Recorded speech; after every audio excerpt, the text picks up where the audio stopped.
Hello, it is Saturday, it's August, and instead of doing my usual tour around the plot, I thought instead what I'd do today is my 5 top tips or top things that I've learned over the last year.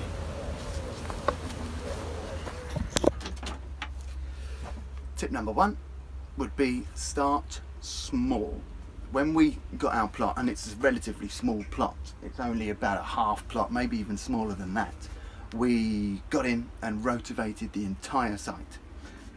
And then when we started making beds to plant up with, we only used a small amount of that site, and everything else created massive weeds, and it was ridiculous. My tip would be, and what we did go on to do, was we started just in a small corner and then worked our way across the plot, and we haven't even got the whole way across the plot yet, and we've been here for nearly 2 growing seasons, only 1 year. But if you start small, 1 or 2 beds, once you've got a handle on that and you can manage those beds, then put in another bed. But don't try and do everything too quickly, because then you can't spread your time wisely around all of those. You do need to start small. My tip number 2 would be that there are no definitive ways of doing anything, whether it be how you lay out your beds, where you put your beds, what you plant in your beds, how you feed your plants, how you care for your plants, what time to plant your plants. If you go on the internet, you'll see 1,000 different people arguing 1,000 different ways about how they want to plant stuff up and how they think you should do it, and they all say that their way is the way of doing it, there's no other way.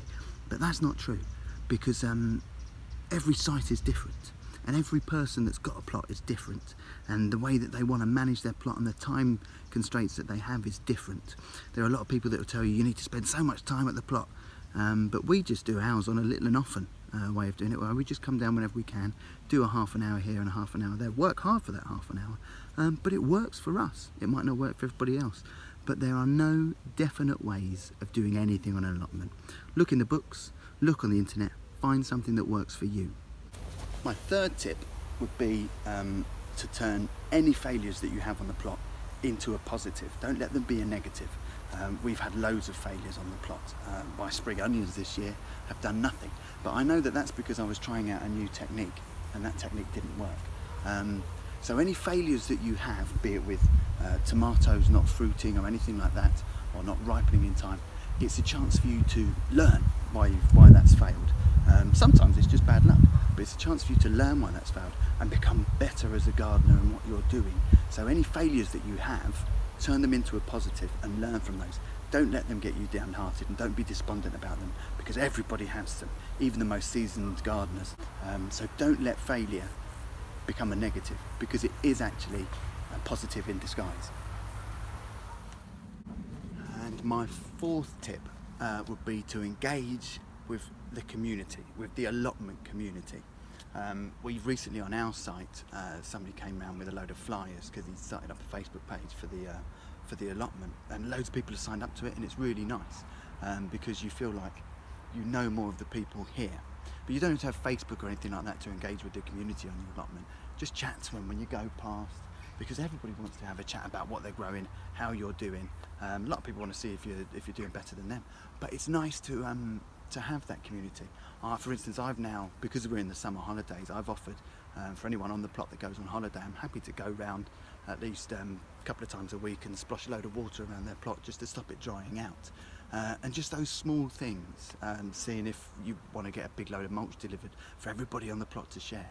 Those small things make it more of a community, and they give you more ownership of the whole plot, and it makes it nicer. And my 5th and final tip is to enjoy it. Enjoy everything you do on the plot, even if it's stuff going wrong, and share it with your family. Bring down your kids, bring your family down, and don't feel kind of like this little bit of land is just yours. And let them all experience it, enjoy it, and see a part of you, because I'm very much believe that my plot is a part of me. So I like bringing people down so they can see it and see what I'm growing and see what I'm doing. Yeah, enjoy it.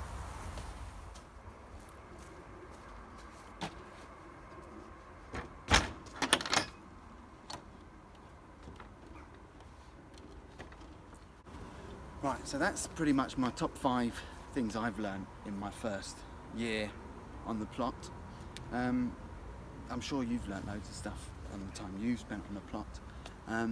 If you've got any other tips, share them with me, let me know. And I hope you don't mind me waffling on instead of showing you around the plot, which is starting to look really good, by the way. But I'll show you that next month. Bye bye.